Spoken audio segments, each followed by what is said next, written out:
이 정도는 알아야 하는 취업 뉴스 경력 변호 전문가 신현종입니다. 오늘 제가 준비해온 뉴스 여러분과 함께 다뤄보는 시간 갖도록 하겠습니다. 처음 가져온 기사는요, 서울경제에서 나온 기사인데요. 취업난이 바꾼 풍경에서 취준생 절반 대기업보다 중소기업 선호한다, 이런 내용이 좀 나와 있습니다. 여러분들 이렇게 딱 들으셨을 때 쉽게 공감은 안 되실 거예요. 근데 뭐 데이터를 놓고 보면은 조금 중소기업을 좀 더 희망한다, 48.1%가 대답을 했다, 이렇게 나오는데 그 뒤로 이어지는 대답이 공기업, 대기업, 뭐 외국계 기업 이렇게 나왔습니다. 한데 여러분들 이 조사 결과를 보면 주변에서 중소기업을 가겠다라고 마음먹은 친구들이 사실 많지 않아요. 취업 준비를 하다 보면은 내가 대기업에 계속 대답 안 됐을 때 조금 중소기업으로 중견기업으로 낮춰볼까? 또는 아니면 뭐 공무원 시험으로 가볼까? 이런 식으로 좀 바뀌는 경우가 많거든요. 그런데 사실 주변에 제가 어제 강의를 좀 갔었어요. 한 서울의 한 대학에 강의를 갔었는데 한 학생이 저한테 묻더라고요. 교수님, 중소기업 괜찮습니까? 라고 물어보더라고요. 그래서 제가 처음에 한 질문이, 너 거기 퇴사 안 하고 한 3년, 4년 쭉 다닐 수 있냐? 그런 정도의 마음가짐 있냐? 그랬더니 생각을 한참 하더니, 아, 글쎄요, 이러더라고요. 사실 여러분들 주변에 이런 좀 규모가 작은 회사에 들어갔다가 잘 만족하지 못하고 퇴사하는 친구들을 좀 볼 수가 있는데요. 이런 친구들 보통 물어보면 생각보다 갔더니 뭐 가르쳐 주는 게 아니고 그냥 일부터 바로 시키더라. 그리고 계속 일을 하다 보니까 도대체 내가 무슨 일을 하는지 모르겠다. 그리고 3년, 4년 있다가도 계속 똑같은 일을 할 것 같아 부담스러웠다. 좀 불확실성이 너무 높았다. 이런 얘기 많이 하거든요. 그리고 사실 이런 마음을 좀 먹더라도 계속 참으면서 일을 하겠다 이렇게 하다가도 3월달, 9월달 대기업 공채가 뜨면 그냥 다시 한번 해볼까 이런 생각 많이 하거든요. 그래서 좀 이런 부분 우리가 조금 생각해 볼 필요가 있겠고요. 사실 조금 기업들도 여기 잘 보면 요즘 취업준비생들 관련된 데이터 보면은 이 일과 삶의 균형을 중시한다, 이런 말 정말 많이 나오거든요. 근데 이거는 이제 우리가 중요시하는 건데 사실 아직 기업들이 이런 조직 문화가 좀 바뀌거나 개선된 회사가 사실 그렇게 많지는 않거든요.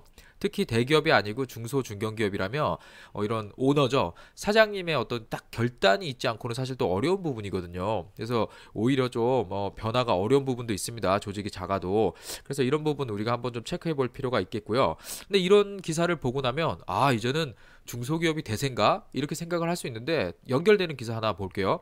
바로 나온 기사가 브레이크 뉴스에서 나온 기사인데, 중소기업 인건비 부담 가중 올해 비정규직 채용한다. 네, 앞에 기사랑 너무 안 맞죠? 이제는 중소기업이 목표다 이렇게 얘기를 했지만 다른 뉴스를 보니까 비정규직을 채용한다는 말이 많아요. 그래서 비정규직 채용하는 이유, 비용 부담이 크지 않다. 뭐 역량 검증 후 정규직 전환이 가능하다. 직무가 단순하다. 관리가 용이하다. 그쵸? 뭐 관리가 상당히 용이하죠. 그래서 비정규직을 채용하겠다가 60.2%로 나타났다, 이런 내용이 있거든요. 그러면 앞에 중소기업에 눈을 돌리는 사람이 많다. 그런데 비정규직은 올해 상당히 많이 채용한다. 그럼 여러분들 여기서 그럼 또 비정규직이 뭐야? 그래서 제가 최근 기사는 아니고요, 작년 기사를 하나 좀 보여드리겠습니다. 연합뉴스에서 나왔던 기사인데 그래픽 뉴스예요.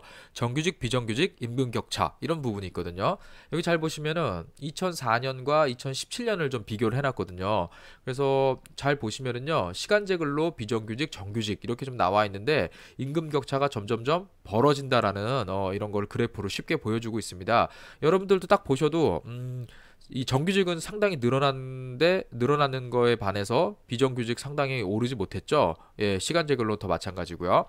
여러분들 하나 알아셔야 될 게요, 정규직 비정규직 차이가 뭐냐라고 물어보시는 분들이 많아요. 이런 걸 또 속 시원하게 대답해 주는 사람이 잘 없죠. 여러분들 정규직은요, 그러니까 정규직은 딱 정규직 하나밖에 없고요. 정규직 외에 무슨 상용직 어쩌고 막 되게 많은 이름 붙어 있는 거 있잖아요. 계약직, 뭐 이런 뭐 별정직, 다 사실상 비정규직이라고 보시면 돼요. 물론 별정직은 뭐 정규직에 다름 없지만 그래도 뭐 승진을 하거나 이런 쪽에 있어서 조금 뭐 부담이 있는 부분이 있거든요. 그래서 여러분들 이렇게 놓고 보실 때 정규직 비정규직 차이는 이런 거라고 보시면 돼요. 정규직은요, 급여를 연봉이 있으면 12분의 1로 줘요.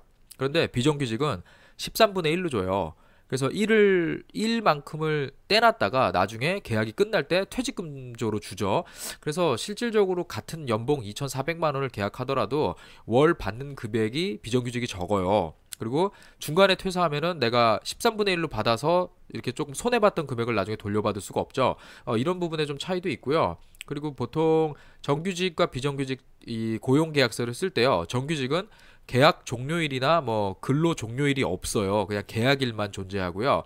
비정규직은 반드시 종료일이 적혀 있습니다. 그렇게 해서 이제 도장을 찍거든요. 그래서 이런 부분 조금 차이가 있다라는 거 여러분들 알아두시면 좋겠고요. 특히 나중에 여러분들 뭐 3년에서 5년 정도 근무 경력이 쌓여서 헤드헌팅을 받거나 경력직 이직할 때도 일부 회사들은 정규직으로 근무한 연수만 이렇게 인정해주는 회사들도 간혹 있어요. 그래서 이런 부분도 여러분들 한번 참고해 보시라는 얘기 드리고 싶습니다. 네, 다음 기사는요. 또 연합뉴스에서 나온 기사인데요. 직업교육 마스터 플랜 나온다.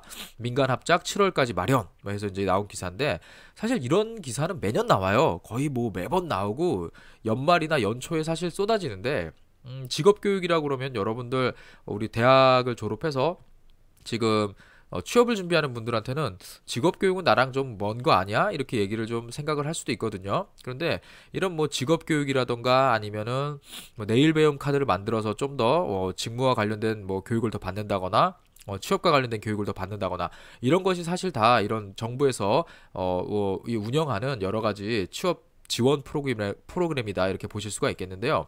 사실 이런 프로그램들 잘 보시면은요.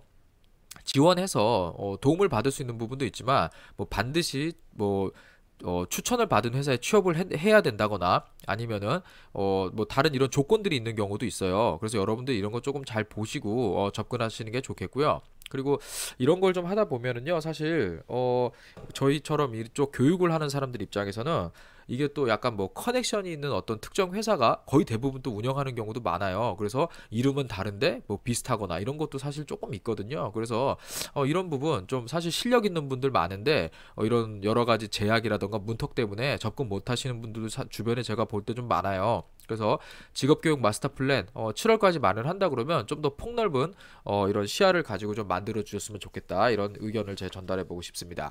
네, 다음 기사는요. 뉴스원이죠. 여기서 나온 기사인데요.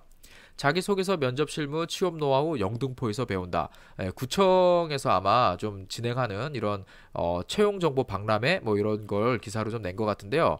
여러분들 이 보통 지자체에서도 많이 하고요. 또 아니면은 뭐 이 고용노동부에서 할 때도 있고요. 대학 단위에서 하는 경우도 있어요. 그래서 여러분들 요런 그 취업 박람회 같은 데 가면은요. 좀 이 여러분들 도와주는 분들이 많이 나오세요. 그러니까 뭐 기업에서 나와서 회사를 좀 홍보하거나 이렇게 취업 상담을 해주시는 분들도 있는데 또 어떤 데는 잘 가보시면 뭐 자기소개서를 컨설팅 해준다거나 이미지 메이킹을 한다거나 저도 가끔 이런 박람회 가갖고 공개 블라인드 채용 같은 면접 이런 거를 좀 시연하는 거 이런 것도 저도 좀 가끔 하거든요. 그래서 여러분들 이런 데 가시면은 이렇게 프로그램들이 좀 나와 있는 것들 중에 괜찮은 것들이 상당히 많아요. 그래서 여러분들 이렇게 한번 가보시면은 뭐 재밌는 것도 많고 뭐 경품 같은 거 좀 많이 주거든요. 그래서 여러분들 뭐 집과 학교 주변에서 이런 프로그램들이 있다 그러면은 한번 좀 관심 가지고 찾아가 보시는 것도 좋다 이런 얘기를 좀 드리고 싶습니다.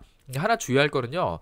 여기 가서 반드시 뭐 취업이 될 것이다 이렇게 너무 믿고 가실 필요는 없어요. 보통 그냥 한번 둘러보겠다, 좀 배워오겠다 이런 생각으로 가시면 좋겠습니다. 그리고 자기소개서 조금 프린트해 가 보시는 게 좋아요. 좀 체크를 받고 싶으면요. 왜냐면 대부분 가보시면은 이런 거 좀 지도해 주시는 분들이 항상 나와 있거든요. 그런데 자기소개서는요, 여러분들 좀 알아셔야 될 게요. 지도해 주는 사람마다 조금씩 달라요. 그래서 여러 사람의 의견을 구하는 게 가장 좋은 자기소개서 검토받는 방법입니다. 그래서 여러분들 한번 전문가분들의 의견 구하시는 방법으로 활용해 보시면 좋겠습니다. 예, 다음 기사는요. 제가 요즘 해외 취업 관련된 기사가 계속 연실 나와요. 그래서 참 자세히 들여다보고 있는데 한국경제TV에서 뉴스로 보도한 기사인데 사실 끝에 보면은요 여기 한국외국어대학이랑 같이 만든 프로그램을 홍보하기 위한 이런 기사로 저는 좀 봤는데요. 근데 그 앞에 상당히 중요한 내용이 있더라고요. 메시지가 있는데 늘어나는 베트남 취업 언어 사회주의 문화 이해 필수. 일단 여러분들 해외 취업을 나가겠다라고 마음먹은 게요. 내가 현지에서 그 언어를 할 수 있는가? 이게 상당히 중요하거든요. 언어가 되지 않은 상태에서 가서 일을 한다고 보세요. 그럼 보통 뭐 백룸이나 사람 만나지 못하는 곳에서 이렇게 일을 하는 쪽에밖에 배치를 받을 수가 없어요. 왜죠? 당연히 언어가 안 되는데 어떻게 일을 시키겠습니까? 보통 미국계 회사들 보면은요. 매뉴얼이 정말 잘 돼 있어요. 막 그림으로 잘 설명된 곳도 있거든요. 이민자들이 많다 보니까 언어가 너무 다르다 보니까 이렇게 매뉴얼이 상당히 잘 개발된 이런 문화가 있는데 여러분들이 그런 쪽에 취업을 해서 갔을 때 언어가 안 되면은요. 좀 더 우리가 여러분들이 생각하는 좀 더 배울 수 있고 조금 더 상위에서 일할 수 있는 거다라고 생각되는 것을 못 해요. 그래서 일단 언어가 정말 중요하거든요. 근데 뭐 베트남 같은 경우도 중국어보다도 좀 더 어렵다고 해요. 뭐 칠성조가 있다고 하나? 뭐 이렇게 저는 얘기 들었는데 기본적으로 여러분들 해외 취업 주변에서 뭐 가라 프로그램 있다 설명해 들어라 정말 많이 얘기하거든요. 일단 언어가 되는지를 먼저 생각해 보세요. 그 다음에 여기 또 기사에 보면은요, 본인 취미를 많이 가져가야 된다. 왜냐면 현지에서 익숙하지 않을 수도 있고, 뭐 스트레스 해소라던가 시간을 좀 보내기 위해서 이런 것들을 좀 준비해야 된다. 이런 얘기를 여기서 인터뷰에 나오더라고요. 일단 현지에 가시면요, 다른 나라죠, 다른 문화죠. 이문화 적응이 상당히 중요해요. 그리고 현지인과의 친화력 이런 것도 내가 충분히 가지고 있는가 잘 생각해 보세요. 이런 게 내가 부족하다고 싶으면은요, 아무리 내가 의지가 있어도 현재 가서 오랜 기간 적응 못하고 돌아올 수밖에 없거든요. 그래서 해외 취업에 대해서 알아보시는 건 좋습니다. 하나만 좀 명심해 주셨으면 좋겠어요. 언어가 되는가? 현지 문화에 적응 가능한가? 내가 이 문화 적응을 할 수 있는가? 이 부분에 대해서 다시 한번 생각해 주셨으면 좋겠다. 이런 좀 제 의견을 좀 드리고 싶습니다. 예, 그다음 마지막 기사인데요. 뉴시스에서 나온 기사인데 이제 올 것이 왔어요. 드디어. 네, 드디어 왔습니다. 인공지능. 예, 우리가 가장 두려워하는 대상인데 에이브릴이라는 SK CNC에서 만든 인공지능이 기업 사원 채용에 활용된다. 이런 부분이 나오거든요. 왓슨 기반 인공지능은 IBM에서 만든 그 왓슨을 기반으로 했다는 얘기예요. SK CNC에서 뭐 자체적으로 만든 건 아닌 것 같아요. 그걸 활용해서 파일럿 테스트를 했다. 그러니까 한번 우리가 해봤다 이런 건데 에이브릴 채용 헬퍼라는 그런 뭐 솔루션인 것 같아요. 그래서 자기소개서 평가 시간을 단축하고 평가의 공정성을 확보하기 위해서 개발됐다. 아 진짜 올 게 왔죠. 그래서 인사 담당자와 평가 점수 오차 범위가 15%에 불과했다라는 얘기는요. 뭐 거의 지금 바로 사용해도 문제 없을 만큼 수준이다 이렇게 보시면 될 것 같아요. 그래서 인사 담당자가 체크하는 시간보다 소요 시간을 70분의 1로 단축시켰다. 그래서 편차를 점점 뭐 줄이겠다 이런 내용이 좀 나와 있거든요. 일단 여러분들 사실 이런 빅데이터를 활용한 이런 서류에 대한 어떤 검수라던가 아니면 기존에 조기 퇴사를 했던 사람과 비슷한 유형을 걸러내는 거는 사실 이미 있어요. 사실 하고 있는 부분인데 이거를 이제 인공지능이 한다는 거죠. 약간 좀 더 다르죠. 그래서 이러한 부분이 좀 더 발전됐다라고 보시면 되는데요. 지금 파일럿 테스트를 통과를 했고요. 이제 계속적으로 이거를 해가지고 뭐 부서 배치 그러니까 나중에 우리가 HR 전체적인 걸 보면 선발한 다음에 교육 전환 배치 그리고 뭐 보상 나중에 퇴사 이걸 이제 우리가 HR의 프로세스라고 보는데 여기에서 이제 배치까지 이게 담당할 수 있다라고 나와 있는 걸 보니까 채용뿐만 아니라 HR 시스템에 이 AI를 동원해 가지고 사람들에 대한 평가라던가 이런 부분을 전부 이 자동화하겠다.